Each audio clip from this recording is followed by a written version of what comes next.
बिस्मिल्लाहिर्रहमानिर्रहीम, अस्सलाम वालेकुम। जैसे कि आपको मालूम है, अब तकरीबन 2 महीने हो चुके हैं जब से मुसलसल हमारा जो मानसून का सिलसिला है वो चलता आ रहा है।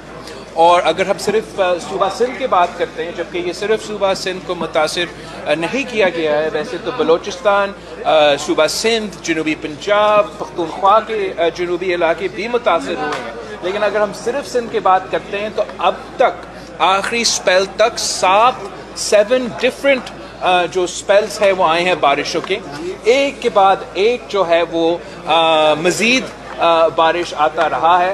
और ये अब पहली दफ़ा हुआ है। माजी में भी हमने देखा है 2010 में, 2011 में जब बहुत ही बड़े सैलाब आए थे, सुपर फ्लड का नाम हमने दिया था।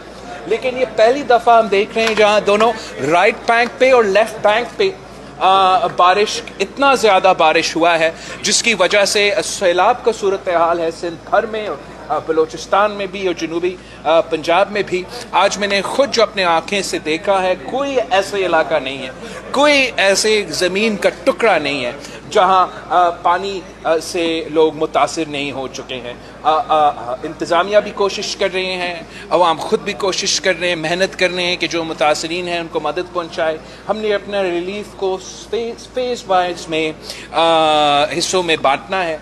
इस वक्त हमारा सबसे मेन प्रायोरिटी ये है कि हमने जो लोग मुतासर हैं उनको बचाना है, उनको या रिलीफ कैंप्स पे पहुंचना है या जहां वो ठहरे हुए हैं उनको वहां हमने रिलीफ पहुंचाना है। अभी हमारा मसला ये है कि जो डिमांड है वो बहुत ज़्यादा है, जो सप्लाई है ये कम है। जितना हमें टेंट्स की ज़रूरत है उतना हमें टेंट्स नहीं मिल रहा है, जितना हमें बाकी रिलीफ का मटेरियल्स चाहिए उतना हमें वो रिलीफ का मटेरियल अभी तक नहीं पहुंचा है। इसलिए मैं आपकी मीडिया के थ्रू सबसे अपील कर रहा हूं कि जैसे अपने माजी में पूरा कौम ने एक कि कोविड के दिनों में किस तरीके से पूरा लड़काना, पूरा सिंध ने मिल के एक होके मुतासरीन को मदद पहुंचाए थे, माजी के जो फ्लड्स थे जिस तरीके से हम मिल के मेहनत की, अब हमने उससे भी ज़्यादा मेहनत करना है। इसलिए हमें ख़तरा है कि ये माजी से भी मज़ीद तबाही फैलाएगा। और अभी भी हम इंतज़ार कर रहे हैं कि जो 8th स्पेल है वो अभी भी आने वाला है।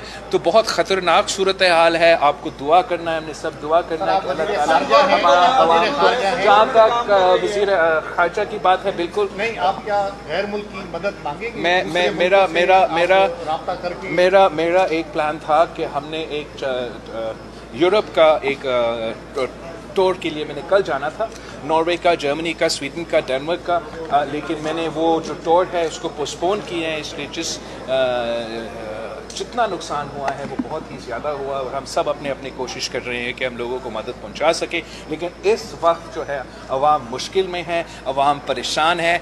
जहां आप देखेंगे वो तबाही ही तबाही है। लोगों का फसल तबाह हो चुके हैं, घर तबाह हो चुके हैं, माल मवेशी को नुकसान पहुंचाया है। हमने सब मिल के अवाम का मदद करना है इस मुश्किल घड़ी में। इंशाअल्लाह ताला हमने माजी में सारे मुश्किल का सामना किया है और आगे निकलें और अब भी हम इस मुसीबत से, इस मुश्किल का मुकाबला करके आगे निकलेंगे। जो वफाकी हुकूमत है, हमने पहले भी उनसे रिक्वेस्ट किया है, अब उसमें इजाफा होना पड़ेगा, मज़ीद मदद की ज़रूरत है। लेकिन वहाँ भी जो बेनज़ीर इनकम सपोर्ट प्रोग्राम है, बेनज़ीर इनकम सपोर्ट प्रोग्राम के थ्रू PM ने एक रिलीफ का निज़ाम उसके थ्रू वो पहुँचाएंगे लोगों को। वादा किया है हमें कि 25,000 रुपीज़ का जो इमदाद है वो लोगों को बेनज़ीर इनकम सपोर्ट प्रोग्राम के थ्रू जो मुतासरीन हैं उनको मिलेंगे। पहला फ़ेज़ का जो सिलसिला है, वो जो पिछला बारिशों का सिलसिला था तकरीबन पहले 1 हफ़्ता का, वो जल्द शुरू होने वाला है। और इंशाअल्लाह ताला आगे जाके जो दूसरा फ़ेज़ है, जो SP के थ्रू भी हमें मदद मिलेगा। लेकिन जो उसके बाद हमने फ़ेज़ में दाखिल होना है वो रिहेबिलिटेशन और रिकन्स्ट्रक्शन के फ़ेज़ में दाखिल होना पड़ेगा। हम पूरा अपना सूबाई का जो बजट हमने अभी पास किया था, जितने भी स्कीम्स थे उनको हम रिव्यू करेंगे और इसी सिलसिले में जो नुकसान हुआ है इन बारिशों की वजह से, इस सैलाब की वजह से, उसको हल करने के लिए उनको हम रीडाइवर्ट करेंगे। उम्मीद रखते हैं कि वफाक भी हमें इस काम में मदद करेगा और मिल के इंशाअल्लाह ताला हमें ड्रेनेज का जो निज़ाम है लाड़काना का बहुत खराब है। ड्रेनेज जो है बेहतर नहीं है, इसलिए सड़कों पे पानी जो है खड़ा हुआ है। اور ایک بات ہے دوسرا سوال یہ ہے کہ وہ ٹینٹس جو ہیں جو اصل لوگ ہیں ان کو نہیں مل رہے، اس حوالے سے آپ کیا کہیں گے؟ دو چیزیں، ایک جو ڈرینیج کا نظام تو میرا خیال میں لاڑکانہ میں بہتر ہوا ہے پچھلے چند سالوں میں، مگر جہاں دنیا بھر کا ڈرینیج کا نظام ہو جو پچھلے چند دنوں سے اسی لاڑکانہ میں بارش ہوئے، کوئی نظام اتنا پانی اٹھا نہیں سکتا تھا، اور اب ہم سب کوشش کر رہے ہیں کہ اس کو ڈرین کر کے آگے پہنچائے، لیکن پرائیورٹی وائز کرنا پڑے گا۔ ابھی ہمیں ڈی سی صاحب نے بریفنگ کیا تھا کہ اب اپنا کیپیسٹی کے مطابق اگر یہ اسی طریقے سے ہم ڈریننگ وداؤٹ پرائیورٹی وائز کرتے تو 100 دن لگے گا کہ ہم پورا پانی نکالے۔ تو ہم نے پرائیورٹائز کرنا ہے، جہاں لوگ ریلیف کیمپس میں ہیں، جہاں لوگ پھنس رہے ہیں، وہاں سے پہلے ہم نے نکالنا ہے، ہمارا مین آرٹری سے ہم نے نکالنا ہے۔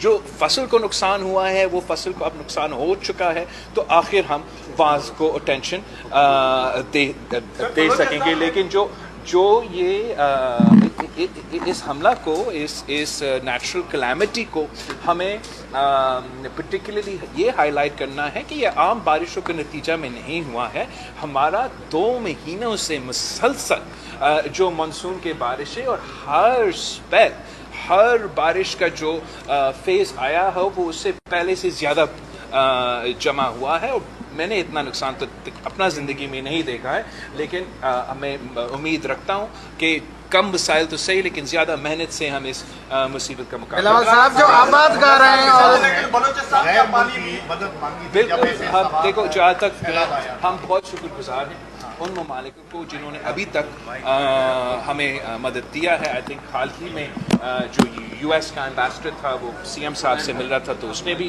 امداد کا اعلان کیا۔ امید ہے یہ انٹرنیشنل آرگنائزیشنز بھی ہیں وہ بھی مدد کریں گے، ہم خود بھی کوشش کریں گے، لیکن اس وقت ہم اپنے کوشش کرنے ہیں، سب اپنے کوشش کرنے، اس لیے صرف ایک علاقہ کو متاثر نہیں کیا ہے، یہ صوبہ پورا صوبہ سندھ کو متاثر کیا ہے، بلوچستان ڈوبا ہوا ہے، وہاں بھی بہت سے سیلاب کا متاثرین ہے، توسا ہے، ڈی جی خان ہے، جنوبی پنجاب ہے، تباہی وہاں ہو چکا ہے، ڈیا خان کا پختونخوا میں میں دیکھ رہا تھا وہاں بھی بہت ہی نقصان ہو چکا ہے، اور ہمیں سب مل کے ایک ہو کے اس نیچرل کلیمٹی کا مقابلہ کرنا پڑے گا۔ اب میرا خیال میں میڈیا سے بھی اپیل کرتا ہوں کہ جو بھی تماشا چل رہا ہے اسلام آباد پہ، ہر دن رات وہی چل رہا ہے ٹی وی پہ، اس ملک کے عوام بہت ہی مشکل میں ہیں، وہ کھلے آسمان تلے رات گزار رہے ہیں، نہ کھانا نہ پینا نہ ہمارا ٹینٹ کا سامان ان کے پاس۔ یہ سب سے 1 پرائیورٹی ہونا چاہیے، ہمارے سیاستدانوں کا سب سے 1 پرائیورٹی ہونا چاہیے، ہمارا حکومتوں کا، صوبائی حکومتوں کا، وفاقی حکومتوں کا سب سے نمبر 1 پرائیورٹی ہونا چاہیے۔ اور میں اپنے میڈیا کے دوستوں سے بھی ریکویسٹ کرتا ہوں کہ ہمارا میڈیا مالکان سے آپ ریکویسٹ کریں کہ نمبر 1 پرائیورٹی ہمارے سیلاب کے متاثرین ہونے چاہیے۔ آپ سب کا بہت بہت شکریہ۔